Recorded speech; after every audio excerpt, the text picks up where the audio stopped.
আল্লাহ রাব্বুল আলামিন দুইজন ফেরেশতা পাঠান। ওই ফেরেশতা এসে কপালের মধ্যে একটা সাইনবোর্ড লাগায় দেয়, ও ইব্রাহিম খলিল, তুমি হলো জান্নাতি, তোমার ঠিকানা হবে জান্নাতে, তোমার অমুক দাগ অমুক খতিয়ান RS এই BS এই বিডিশ 62 দাগ নম্বর এই দাগ নম্বরের জান্নাত তোমার নামে বরাদ্দ করা হলো। অথবা লিখে দেয়, ও আল্লাহর বান্দা, তোমার কপালের মধ্যে যে সাইনবোর্ড দেওয়া হলো, ওই এত নম্বর দাগ এত নম্বর খতিয়ান, যেই খতিয়ানে জাহান্নাম রয়েছে, তুমি জাহান্নামী, তুমি জাহান্নামী। ইব্রাহিম আদম বলতেছেন, ও মন্ত্রী পরিষদ, তোমরা কি জানো আমার কপালে যে দেওয়া হয়েছিল সাইনবোর্ডটা, ওই সাইনবোর্ডে আমি কি জান্নাতি না জাহান্নামী? এই চিন্তা আর পেরেশানিতে আমি ইব্রাহিম আদমের মন্ত্রীর চেয়ারটা, রাজার চেয়ারটা ভালো লাগে না। জোরে জোরে কান আল্লাহু আকবার। ইয়া আইয়ুহাল্লাযীনা আমানু তাকুল্লাহ, যারা আল্লাহকে আল্লাহ হিসেবে মানে, আল্লাহ হিসেবে বিশ্বাস করে, তাদেরকে আল্লাহ বলছে, হে আমার বিশ্বাসী বান্দারা। তাদেরকে আল্লাহ ডাক দিয়ে বলছে। আজকে পৃথিবীর মধ্যে প্রায় 800 কোটি জনগোষ্ঠী। কত কোটি বাবাজি? 800 কোটি জনগণ, নারী পুরুষ যুবক ছেলে সব মিলে প্রায় 800 কোটি জনগোষ্ঠীর মধ্যে আল্লাহ রাব্বুল আলামিন এমন একটা জনগোষ্ঠীকে ডাক দিচ্ছেন, যেই জনগোষ্ঠীকে শুধু আল্লাহকে আল্লাহ হিসেবে মানে এবং আখিরি নবী বিশ্ব নবী মুহাম্মদুর রাসূলুল্লাহ সাল্লাল্লাহু আলাইহি ওয়াসাল্লামকে শেষ নবী হিসেবে বিশ্বাস করে, যারা কোরআনকে আল্লাহর কালাম হিসেবে বিশ্বাস করে, আল্লাহ শুধুমাত্র তাদেরকেই ডাক দিয়েছে, ইয়া আইয়ুহাল্লাযীনা আমানু। তাহলে বোঝা গেল 800 কোটি জনগণকে আল্লাহ ডাকেননি। আচ্ছা, আমরা একটা সমীক্ষায় দেখি 800 কোটি জনগোষ্ঠীর মধ্যে এমন কিছু লোক আছে যারা আল্লাহকে মানে না, আবার এমন কিছু লোক আছে যারা আল্লাহকে মানে, তবে এভাবে মানে যে আল্লাহর বিবি আছে, সন্তানও আছে। বলেন নাউজুবিল্লাহ। এরা হলো খ্রিস্টান। এদের জনগোষ্ঠী প্রায় 200 কোটি 250 কোটির মতো। এরপর আরেকটা জনগোষ্ঠী রয়েছে যে আল্লাহ তো আল্লাহ আছে, কিন্তু আল্লাহর আবার পার্টনারও আছে, সহযোগী আল্লাহ আছে, ছোট আল্লাহ, বড় আল্লাহ, মাঝারি আল্লাহ। তারা তো এভাবে মনে করে আল্লাহর পার্টনার আছে 333 কোটি দেবতা, এভাবেও মনে করে। এই জনগোষ্ঠীকেও আল্লাহ এই আয়াতে কারিমায় ডাক দেন নাই। আল্লাহ ডাক দিয়েছেন যারা আল্লাহকে এক হিসেবে মানে, যারা আল্লাহর কোনো বিবি, কোনো সন্তান নাই, আল্লাহর কোনো বাবাও নাই, মা নাই হিসেবে যারা বিশ্বাস করে আল্লাহ একক, আল্লাহর কোনো কাজে কোনো পার্টনার নাই, কোনো শরিক নাই, এই জাতীয় জনগোষ্ঠী পৃথিবীর মুখে প্রায় 200 কোটির মতো। এদেরকে বলা হয় মুসলমান। জোরে বলেন আল্লাহু আকবার। এই 200 কোটি জনগোষ্ঠীকে আল্লাহ তাআলা কোরআনুল কারীমের মধ্যে ডাক দিয়ে বলছে, ও আমার প্রিয় বান্দা বান্দি, জোরে বলেন আল্লাহু আকবার। আল্লাহ বলতেছেন, ইয়া আইয়ুহাল্লাযীনা আমানু তাকুল্লাহ। ভাইজান, 800 কোটি জনগোষ্ঠীর মাঝে আমার আল্লাহ রাব্বুল আলামিন কোরআনুল কারীমের মধ্যে মাত্র 200 কোটি জনগোষ্ঠীকে ডাক দিয়ে বলছেন, ইয়া আইয়ুহাল্লাযীনা আমানু তাকুল্লাহা ওয়া কুলু কওলান সাদীদা। জোরে বলেন আল্লাহু আকবার। মাত্র 200 কোটিকে ডাক দিয়ে আল্লাহ একটা মেসেজ দিয়েছে। আয়াতে কারিমের অংশ বিশেষ, আমানুত্তাকুল্লাহ, ও আমার প্রিয় বান্দা বান্দি, যারা আমাকে এক হিসেবে মানো, আমাকে বিশ্বাস করো, তোমাদের জন্য আমার একটা মেসেজ, ইত্তাকুল্লাহ, তোমরা তাকওয়ার গুণকে অর্জন করো। তাকওয়াটা কি জিনিস? হাকিমুল উম্মাত আল্লামা আশরাফ আলী থানবী বলেন, তাকওয়া হলো শাব্দিক অর্থ, আবেদনিক অর্থ হলো ভয় করা। আল্লাহকে ভয় করা। তুমি আল্লাহকে এমন পরিমাণের ভয় করো যেই পরিমাণ আল্লাহকে ভালোবাসো। তার মানে বোঝা গেল আল্লাহকে ভালোবাসতে হবে এই কায়দা, যেই কায়দায় তুমি তাকে ভালোবাসো ঠিক সেই কায়দায় তাকে মহব্বত ভয়ও করতে হবে। ভয় যেমন পরিমাণের থাকতে হবে, ভালোবাসাও সেই পরিমাণের থাকতে হবে। আপনারা ধরে নেন এই ছোট্ট একটা মাদ্রাসার ছোট্ট একটা বাচ্চা আপনার চ্যালেঙ্গা থেকে হেঁটে হেঁটে মক্তবে আসতেছে, প্রতিমধ্যে আমাদের আমিনুল হুজুরের দিক দিয়ে হাবেজ শাহ হুজুর যাইতেছে। ওই ছোট্ট নুরানির বাচ্চাটা যখন দেখবে, ছোট বাচ্চাটা নিজেকে ছোট করে আরো সরো করে রাস্তার এক সাইডে গিয়ে দাঁড়াবে। কথা বলেন দাঁড়াবে কিনা? কেন? একটা ভয়। উস্তাদজি যাইতেছে, রাস্তার এক সাইডে গিয়ে সালাম দিয়ে ওস্তাদজি সালাম আলাইকুম। তার মানে ওস্তাদজিকে সে ভালোবেসে এবং ভয়ও করে রাস্তার এক কোনায় দাঁড়িয়ে ওস্তাদজিকে সালাম দিতেছে। কথা বলেন ঠিক না বেঠিক? আমাদের ছোট বাচ্চাদেরকে দেখেন না, তা আল্লাহকে আপনি ভালোবাসতে হবে, আবার ভয়ও করতে হবে। নামাজে যখন দাঁড়াবো আল্লাহকে ভালোবাসবো, ভয়ও থাকতে হবে যেই পরিমাণের, মহাব্বতও থাকতে হবে সেই পরিমাণের। রোজা রাখা অবস্থায় আল্লাহকে ভয়ও করব যেই পরিমাণের, ভালোবাসতে হবে ওই পরিমাণের। দান সদকা করার সময় আল্লাহকে ভয়ও করতে হবে যেই পরিমাণের, আবার আল্লাহকে ভালোবাসতে হবে সেই পরিমাণের। আপনার প্রশ্ন আসতে পারে, হুজুর নামাজে ভয়ও করব আবার ভালোবাসবো, রোজায় ভয়ও করব আবার ভালোবাসবো, দান সদকায় ভয় করব আবার ভালোবাসবো, এটা কোন কায়দা? এই সিস্টেমটা তো জানা দরকার। ভাইজান খুব সহজভাবে বলতেছি, আপনারা বুঝে যাবেন ইনশাআল্লাহ। নামাজে যখন আল্লাহর বান্দা দাঁড়ায় গেল, ভয় আল্লাহ, আমি তো গুনাহগার, কোন ইলম কালাম আমার জানা নাই, আমার তেলাওয়াত সহি না, কোরআন শুদ্ধ হবে পড়তে জানি না, হা উচ্চারণ করতে পারি না। ও আল্লাহ, তোমার সামনে আমি দণ্ডায়মান হয়েছি। বিসমিল্লাহির রহমানির রহিম, আলহামদুলিল্লাহি রাব্বিল আলামিন, আর রহমানির রহিম, মালিকি ইয়াউমিদ্দিন।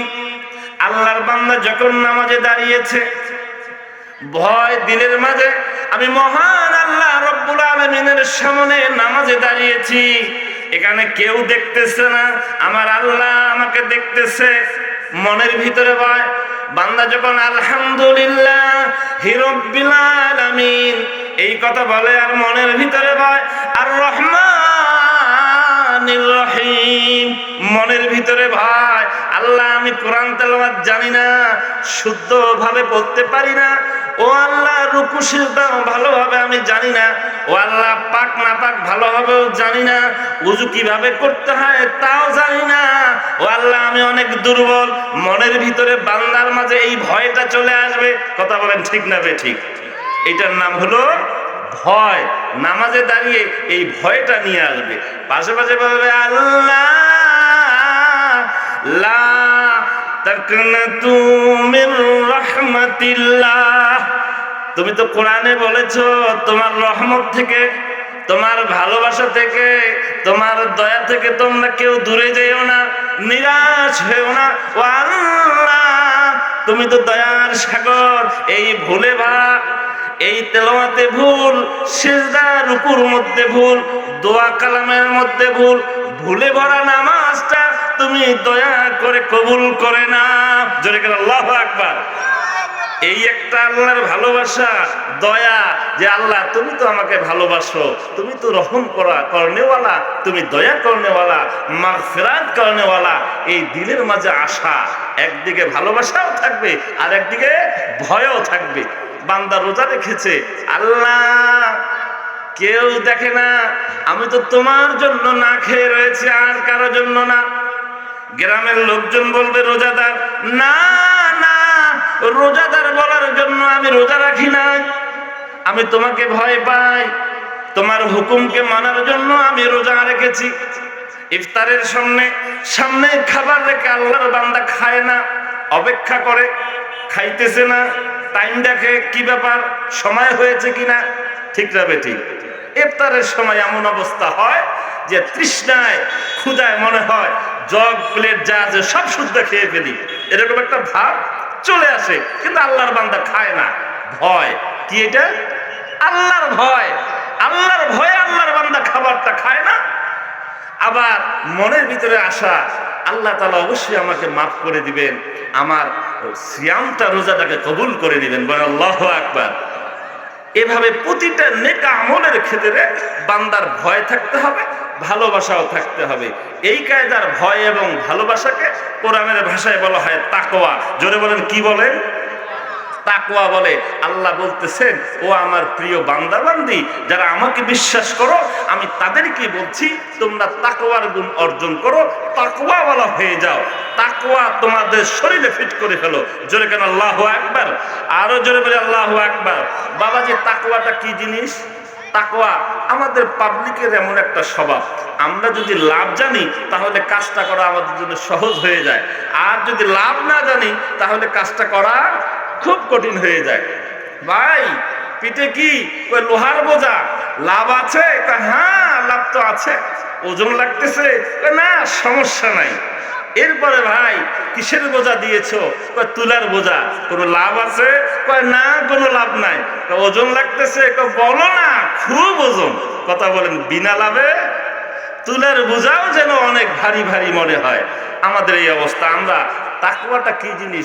তাকওয়া এটার গুণ যদি মানুষ বুঝতো, তাহলে ছেলে বলতো তাকওয়াটা আমার দরকার, মেয়ে বলতো না আমার আগে তাকওয়ার দরকার, মা বলতো না আমারও তাকওয়ার দরকার, বুড়ি দাদি বলতো না আমারও তাকওয়ার দরকার, বাবা বলো আমার তাকওয়া দরকার, চেয়ারম্যান বলতো আমারও তাকওয়ার দরকার, মেম্বার সভা বলতো আমার তাকওয়া দরকার, ওই এমপি মন্ত্রীরা বলতো যে আমারও তাকওয়ার দরকার, প্রধানমন্ত্রী যারা রয়েছে তারাও বলতো আমার তাকওয়া দরকার, ওই সেনাবাহিনীর প্রধান যারা রয়েছে তারাও বলে আমাদের তাকওয়া দরকার। কথা বলেন, ঠিক নেবে ঠিক? আমার ভাইয়েরা, তাকওয়া যার মাঝে চলে আসবে, আল্লাহ রাব্বুল আলামিন বলতেছে, এই তাকওয়া করনেওয়ালা ব্যক্তি দুনিয়ার মাঝে যতদিন বেঁচে থাকবে, যত জায়গায় চলাফেরা করবে, যত জায়গায় যাবে, আমি আল্লাহ রাব্বুল আলামিন তার সাথেই সাথেই থাকবো। জোরে করে আল্লাহু আকবার। আমি আল্লাহ তার সাথী হয়ে যাব। আল্লাহ রাব্বুল আলামিন কোরআনুল কারীমের মধ্যে ঘোষণা দিয়ে বলেন, ওয়ালামু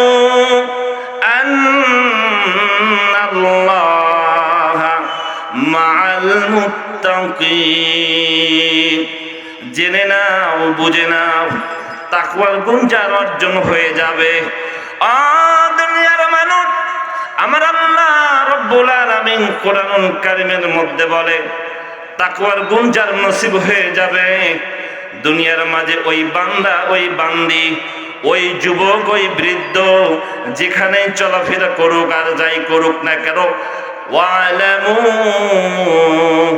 আন্নাল্লাহা মাআল মুত্তাকিন।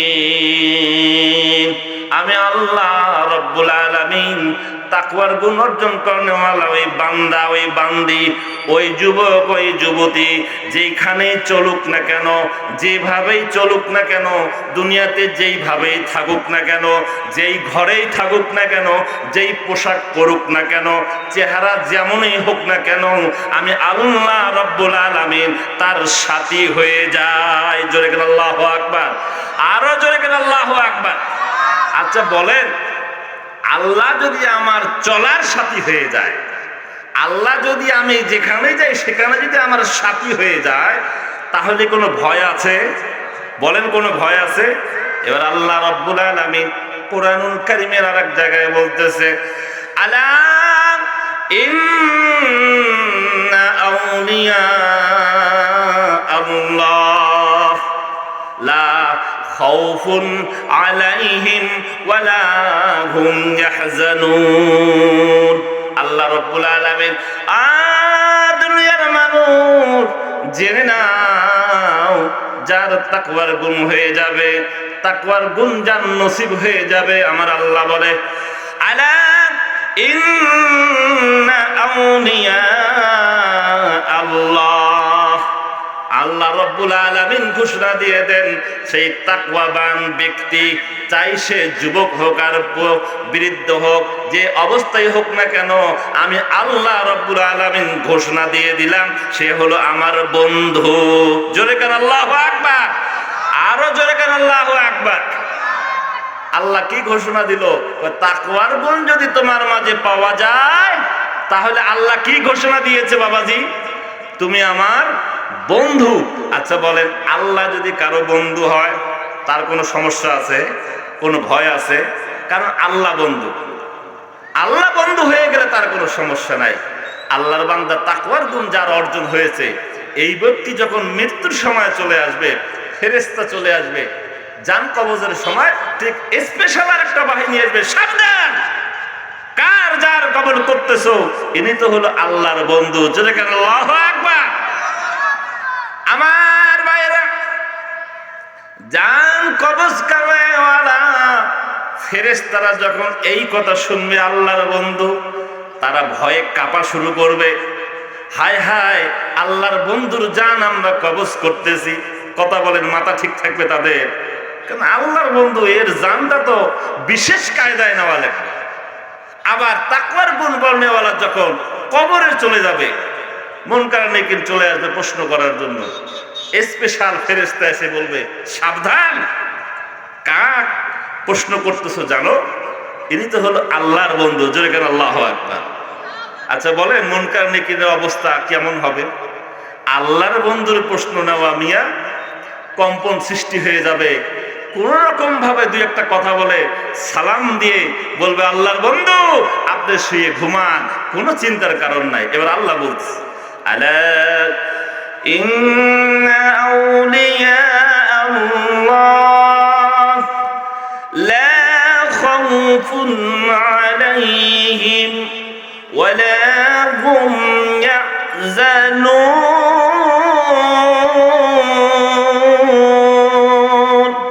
আল্লাহু আকবার। আমার ভাইরা, আমার বন্ধুগণ, আল্লাহ রাব্বুল আলামিন কোরআনুল কারীমে বলছেন, তাকওয়ার গুণ যার হয়ে যাবে, দুনিয়ার মাঝে, কবরের মাঝে, ও হাসরেও মিজানে কোথাও তার কোনো ভয়ের কারণ নাই, কোথাও তার চিন্তা হওয়ার কারণ নাই। কারণ সে হলো আল্লাহর বন্ধু। বড় পরিচয় তার হলো আল্লাহর বন্ধু। যেখানে আল্লাহু আকবার। এবার বলেন, আল্লাহর বন্ধু এবং আল্লাহ সব সময় যেন চলে, এটা আমরা কে না চাই? আমরা সকলে চাই না? জোরে বলেন, হাত তুলে বলি, আমরা চাই না আল্লাহর বন্ধু হতে? আরো জোরে বলেন আল্লাহু আকবার, আল্লাহু আকবার। আল কোরআনের আলো ঘরে ঘরে জালো, আল হাদিসের আলো, কোরআন আছে যেখানে, আমরা আছি সেখানে, আলেম ওলামা যেখানে, মাশাআল্লাহ, আলেম ওলামা যেখানে আছেন, আপনারা কি সেখানে আছেন? কথা বলেন, ঠিক না বেঠিক? আসলে মন থেকে বললেন? মন থেকে বলছেন তো? এদেশের জনগণ প্রায় 53 বছর অনেকের শাসন দেখেছে। কথা বলেন, ঠিক না বেঠিক? ওই মোস্তাক সাহেবেরও শাসন দেখেছে, বঙ্গবন্ধু শেখ মুজিবুর রহমানেরও শাসন দেখেছে, জিয়াউর রহমানেরও শাসন দেখেছে, ওই খালেদা জিয়ারও শাসন দেখেছে, হাসিনা সাহেবেরও শাসন দেখেছে। এদেশের জনগণ এখন আলেম ওলামার শাসন দেখতে যায়। কথা বলেন, ঠিক না বেঠিক? এদেশের জনগণ চায় যে আলেম ওলামা আবার ক্ষমতায় আসুক একবার, আমরা এবার তাদেরকে দেখতে চাই তারা কিভাবে সমাজটা চালায়। কথা বলেন, ঠিক না বেঠিক? আল্লাহ রাব্বুল আলামিন আলেম ওলামাদের দ্বারা আমাদের সমাজটা পরিচালনা করার তৌফিক দান করুন। জয় বলুন আল্লাহুম্মা আমিন। আমার ভাইরা, তাকওয়ার গুণ লাগবে। তাকওয়ার গুণ যদি আমাদের অর্জন হয়ে যায়, আমাদের যদি তাকওয়া নসিব হয়ে যায়, আল্লাহ ঘোষণা দিয়েছেন সে হলো আমার বন্ধু। ইব্রাহিম আদম রহিমাহুল্লাহু তাআলা, বাদশাহ, বলখের বাদশাহ, এই ইরাকের একটা অঞ্চলের নাম হলো বলখ। ওই বলখের বাদশার নাম ছিল ইব্রাহিম আদম। ইব্রাহিম আদম রহিমাহুল্লাহু তাআলা একদিন সিংহাসন ছেড়ে ওই জঙ্গলে, পুকুর পাড়ে, নদীর ধারে গিয়ে বসে বসে গুনগুন করে আল্লাহ পাকের জিকির করতেছে। যেরকম আল্লাহু আকবার। 5 দিন, 7 দিন, 10 দিন রাজ্য অচল, ক্ষমতা কে চালাবে? মন্ত্রী পরিষদরা সবাই চলে গেছে, নদীর ধারে সমুদ্রের পাশে গিয়ে বলতেছে, জাহাপনা, আপনি আজকে 20-30 দিন হলো রাজের চেয়ার ছেড়ে দিয়ে এই জঙ্গলে জঙ্গলে ঘুরতেছেন, এদিকে তো আমাদের রাজ্য কে চালাবে, এলাকা কে চালাবে, লোক পাইতেছি না। দয়া করে জাহাপনা আপনি চলে আসেন, আপনার চেয়ারটা ফাঁকা রয়েছে। জোরে করে আল্লাহু আকবার। আমার বন্ধুগণ, হযরত ইব্রাহিম আদম রহিমাহুল্লাহু তাআলা ওই মন্ত্রী এমপিদেরকে বলে, আমার মন্ত্রী পরিষদের মন্ত্রীরা, ও এমপিরা, ও নেতারা খেতারা, তোমরা এসেছো কোন চেয়ারের জন্য, কোন জায়গার রাজা হওয়ার জন্য তোমরা আমাকে ডাকতেছ? ওই রাজত্বের রাজাগিরি আমার তো ভালো লাগে না, ওই চেয়ারটা আমার ভালো লাগে না। এবার মন্ত্রী পরিষদ বলতেছে, জাহাপনা কেন? কয় 3 কারণে আমার ভালো লাগে না। কয় কারণ? রাজ সিংহাসনটা 3 কারণে আমার ভালো লাগে না। ওই সিংহাসনের চেয়ারে আমি বসতে চাই না। আর আজকাল আমাদের এক গ্রুপ চায় চেয়ারে চড়ার জন্য, আর এক গ্রুপ কয় আমি তাকে টেনে নামাবো, তাকে হ্যাঁচড়ায় নামবো, যাইতে দেব না। আর একজন কয় না আমি যাব, এক গ্রুপ কয় না আমি যাইতে দেব না, এক গ্রুপ কয় না না এই চেয়ার থেকে আমি আর নামবো না। কথা বলেন ঠিক না বেঠিক? নামতে চায় না চেয়ার থেকে, কয় না আমি 5 বছর থাকবো, কয় না আরো বেশি, 15 বছর, 16 বছর আমি চেয়ার থেকে নামবো না। কথা বলেন ঠিক না বেঠিক? ওই সিংহাসনের চেয়ারে যাওয়ার জন্য সে পাগল পারা, কি করবে না করবে মাথা ঠিক নাই, আমার চেয়ার চাই, আমি ক্ষমতায় থাকতে চাই। আর এক গ্রুপ বলতেছে, কয় না মিয়া তুমি চেয়ার থেকে নামো, চেয়ার থেকে নামো, মিছিল এই সেই, ঠ্যাং করেনকে ত্যাং করেনকে, মিছিলের পরে মিছিল, কত কিছুই করে। মূল উদ্দেশ্য হলো চেয়ারে যাওয়ার জন্য। আল্লাহর বান্দা আলেম হযরত ইব্রাহিম আদম বলতেছে, ওই চেয়ারটা আমার ভালো লাগে না 3 কারণে। জোরে বলেন, কয় কারণে? জোরে বলেন, আরো জোরে। 3 কারণে সিংহাসনের চেয়ার ভালো লাগে না, রাজার রাজাগিরি ভালো লাগে না, প্রধানমন্ত্রীর চেয়ার আমার ভালো লাগে না। ইব্রাহিম আদম রহিমাহুল্লাহ বলতেছেন, ওই 3টা কারণ তোমাদেরও দরকার, আমারও দরকার। 3টা কারণ কি আপনাদের জানার দরকার আসেনি? শুনবেন আপনারা? সময় কি অবস্থা? টাইমটা একটু দেখেন। আমার টাইম 9:30 পর্যন্ত। আমাদের হুজুর চলে আসবেন, আমাদের আজকের বিশেষ বক্তা।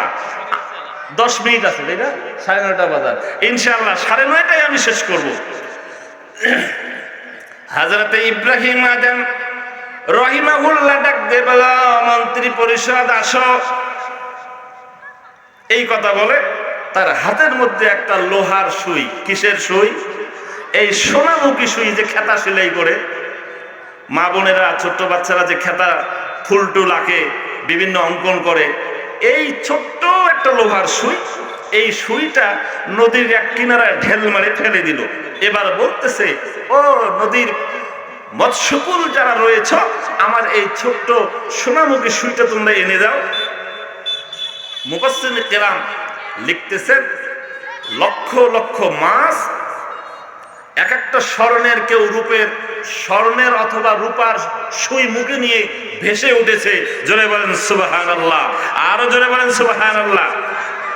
এবার ইব্রাহিম আদম রহিমাহুল্লাহ ডাক দিয়ে বলে, নদীর মাছ, আমি তো স্বর্ণের সুই ফেলাই নাই, তোমাদের কাছ থেকে স্বর্ণের সুইও আমি চাই নাই, আমি রূপার সুইও চাই না, আমি যে সোনামুখী বাংলাদেশের লোহার সুই ফেলেছি, ওই সুইটা আমি চাই। মুফাসসির কেরাম লিখতেছেন, সঙ্গে সঙ্গে একটা মাছ ওই সোনামুখী লোহার সুইটা মুখে নিয়ে নদীর কিনারায় লাফ দিয়ে উঠেছে। জোরে কেন আল্লাহু আকবার। এবার ইব্রাহিম আদম মন্ত্রী পরিষদ ডাক দিয়ে বলে, দেখো আমি কোন জগতের রাজা, কোন জগতে আমি শাসন করতেছি, যেই জগতের মধ্যে আমার বিরুদ্ধে করার কেউ নাই, আমি যাহা অর্ডার করি তাহাই তারা আনন্দের সাথে পালন করে। ইব্রাহিম আদম বলতেছে, ও মন্ত্রী পরিষদ, ও এমপি মহোদয়, তোমরা কি জানো তিনটি কারণের মধ্যে প্রথম কারণটা হলো আল্লাহ রাব্বুল আলামিন কোরআনুল কারীমের মধ্যে বলছেন ওয়ালাকাদ খলাকনাল ইনসানা মিন সুলালাতিন মিন তিন ثم خلقنا النطفة علقة فخلقنا العلقة مضغة فخلقنا المضغة عظاما فكسونا العظام لحما ثم أنشأناه خلقا آخر فتبارك الله أحسن الخالقين আল্লাহ রাব্বুল আলামিন মানুষের প্রথম যখন মানুষকে মায়ের রেহেমে যখন বীর্য চলে যায় আল্লাহ বলে যে 40 দিন পর পর আমি পরিবর্তন করি, রক্ত জমাটবদ্ধ রক্ত বানাই, এরপর গোশতের টুকরা বানাই, এরপর 40 দিন পর আমি হাড় বানাই, এরপর 40 দিন পর সুন্দর একটা দেহ বানাই। আল্লাহ বলতেছে ওয়ালাকাদ খলাকনাল ইনসানা মিন সুলালাতিন মিন তিন সুম্মা খলাকনান নুতফাতা আলাকাতান ফাখলাকনাল আলাকাতা মুদগাতান ফাখলাকনাল মুদগাতা ইযামান ফাকাসাউনাল ইযামা লাহমা। জোরে আল্লাহু আকবার। এবার আল্লাহ বলতেছে পর্যায়ক্রমে 40 দিন পর যখন হাড্ডি হয়ে গেল আমি চামড়ার প্যাকেট দ্বারা যখন ওই হাড্ডিটাকে প্যাকেটিং করলাম, জোরে আল্লাহু আকবার। এবার আল্লাহ বলতেছে মাশাআল্লাহ ভিন্ন একটা আকৃতি হয়ে গেল, হাড্ডি গোশতকে যখন চামড়া দিয়ে আমি পেঁচায় দিলাম দারুণ একটা চেহারা হয়ে গেল, দারুণ একটা আকৃতি হয়ে গেল। এবং ওই সময় আমি আল্লাহ মায়া করে দয়া করে আল্লাহর ওই বান্দার ভিতরে যখন রূহ দিয়ে দেয়, কে রূহ দেয় জোরে কোন? আল্লাহ রূহ দিয়ে দেয়। রূহ দেওয়ার পরে আল্লাহ রাব্বুল আলামিন দুইজন ফেরেশতা পাঠান। ওই ফেরেশতা এসে কপালের মধ্যে একটা সাইনবোর্ড লাগায় দেয়, ও ইব্রাহিম খলিল তুমি হলো জান্নাতি, তোমার ঠিকানা হবে জান্নাতে, তোমার অমুক দাগ অমুক খতিয়ান RS এই BS এই বিডিশ 62 দাগ নম্বর এই দাগ নম্বরের জান্নাত তোমার নামে বরাদ্দ করা হলো। অথবা লিখে দেয় ও আল্লাহর বান্দা তোমার কপালের মধ্যে যে সাইনবোর্ড দেওয়া হলো ওই এত নম্বর দাগ এত নম্বর খতিয়ান, যেই খতিয়ানে জাহান্নাম রয়েছে তুমি জাহান্নামী, তুমি জাহান্নামী। ইব্রাহিম আদম বলতেছেন ও মন্ত্রী পরিষদ তোমরা কি জানো আমার কপালে যে দেওয়া হয়েছিল সাইনবোর্ডটা, ওই সাইনবোর্ডে আমি কি জান্নাতি না জাহান্নামী? এই চিন্তা আর পেরেশানিতে আমি ইব্রাহিম আদমের মন্ত্রীর চেয়ারটা, রাজার চেয়ারটা ভালো লাগে না। জোরে জোরে কান আল্লাহু আকবার বলেন। এটাকে শুধু ওই বাদশাহ ইব্রাহিম আদমের চিন্তা না আমাদেরও চিন্তা? আমাদেরও তো চিন্তা হওয়ার দরকার যে আমার ঠিকানাটা কি জান্নাতে না জাহান্নামে? আমার কি কপালে যে সাইনবোর্ডটা দেওয়া হয়েছিল জান্নাতি হিসেবে দাগ খতিয়ান কি জান্নাতের দাগ খতিয়ান দেওয়া হয়েছে নাকি দাগ খতিয়ান জাহান্নামের দেওয়া হয়েছে? কথা বলে এটা আমাদের টেনশনের বিষয় কিনা? এই জন্যই তো তাকওয়ার যদি গুণ অর্জন হয়ে যায় আল্লাহর বান্দা অস্থির হয়ে যাবে, তার দ্বারা অবৈধ কোনো কাজ হবে না, তার দ্বারা কোনো বৈষম্য হবে না, কোনো টাকা তসরুপ হবে না। তাকওয়ার গুণ যার মাঝে পাওয়া যাবে, যেই রাজার মাঝে, যেই মন্ত্রীর মাঝে, যেই MP চেয়ারম্যানের মাঝে, তার বিরুদ্ধে কোনো স্লোগান আসবে না, কোনো বৈষম্য বিরোধী ছাত্ররাও আন্দোলন করবে না, তাকে খেদায় দাও খেদায় দাও। কথা বলেন ঠিক নেবে ঠিক? তাহলে যারা পালিয়ে গেল, কেন পালিয়ে গেল চিন্তা করেন, চিন্তার বিষয় আছে। বৈষম্য বিরুদ্ধে কেন তারা কথা বলল? তার মানে হলো তাদের মাঝে তাকওয়া ছিল না। জোরে কেন ঠিক না বেঠিক? যদি তাকওয়া থাকতো তাহলে বৈষম্য এটাও ঠিক থাকতো, বৈষম্যের কারণে কেউ আমাদের বিরুদ্ধে স্লোগানও করবে না। এই জন্য তাকওয়ার গুণ সকলের জন্য দরকার, সর্বস্তরে সকল অবস্থার মানুষের জন্য তাকওয়ার গুণ দরকার। তাকওয়ার মন যদি কোনো ব্যবসায়ীর মাঝে পাওয়া যায়, ব্যবসায়ী কোনো ভেজাল দিবে না। কথা বলেন ঠিক না বেঠিক? ওই ব্যবসায়ী ওজনে কম দিবে না। তাকওয়ার গুণ যদি কোনো শ্রমিকের মাঝে পাওয়া যায়, ওই শ্রমিক কাজে ফাঁকি দিবে না। কোনো কাজে অলসতা করবে না। তাকওয়ার গুণ যদি কোনো আলেমের মাঝে পাওয়া যায়, ওই আলেম তো আল্লাহওয়ালা হয়ে যাবে। কথা বলেন ঠিক না বেঠিক? তাহলে তাকওয়ার গুণ শিক্ষকের দরকার, ব্যবসায়ীদেরও দরকার, আমাদের শ্রমিকদেরও দরকার, ক্রেতাদের দরকার, শিক্ষকের দরকার, ছাত্রর দরকার, মন্ত্রী এমপির দরকার, রাজা বাদশার দরকার। সকলের জন্য কি দরকার? তাকওয়ার গুণ। আপনার আমারও তাকওয়ার গুণটা দরকার। কথা বলেন ঠিক না বেঠিক? আরো জোরে বলেন ঠিক না বেঠিক? তাকওয়ার গুণটা আমাদের অর্জন করতে হবে। তাকওয়ার গুণ যদি আমাদের অর্জন হয়ে যায়, তাহলে আমার যার তাকওয়ার গুণ অর্জন হয়ে যাবে, চিন্তা করেন তার মউতটা কত সুন্দর, তার কবরটা কত সুন্দর। কারণ মউতের সময় এসে বলে সাবধান, ইনি হলো আল্লাহর বন্ধু। কবরে যখন যাবে তখনও বলবে সাবধান, ইনি হলেন আল্লাহর বন্ধু।